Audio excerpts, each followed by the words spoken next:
নদী, খাল আর সবুজের অপার সৌন্দর্যে ঘেরা এক জনপদের নাম বরিশাল। যে জনপদকে বলা হয় প্রাচ্যের ভেনিস, ঐতিহ্যের ধারক, সম্ভাবনার নগরী।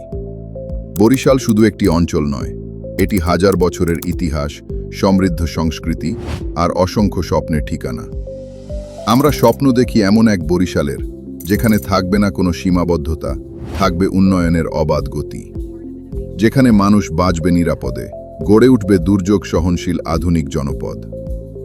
নদীর বুকে ভেসে উঠবে নতুন সম্ভাবনা, শিক্ষা, কৃষি, প্রযুক্তি ও পর্যটনে বরিশাল হবে বাংলাদেশের অন্যতম অগ্রগামী অঞ্চল। এই স্বপ্নকে বাস্তবে রূপ দিতে নিরলসভাবে কাজ করে যাচ্ছেন এম আনোয়ার হোসেন সিকদার। তার চিন্তা, উন্নয়নমুখী পরিকল্পনা এবং মানুষের প্রতি দায়বদ্ধতা বরিশালকে এগিয়ে নিয়ে যাচ্ছে এক নতুন দিগন্তের পথে। আসুন আমরা সবাই মিলে গড়ে তুলি একটি সমৃদ্ধ, শান্তিপূর্ণ এবং সম্ভাবনাময় বরিশাল। বরিশাল এগিয়ে যাবে, বাংলাদেশ এগিয়ে যাবে।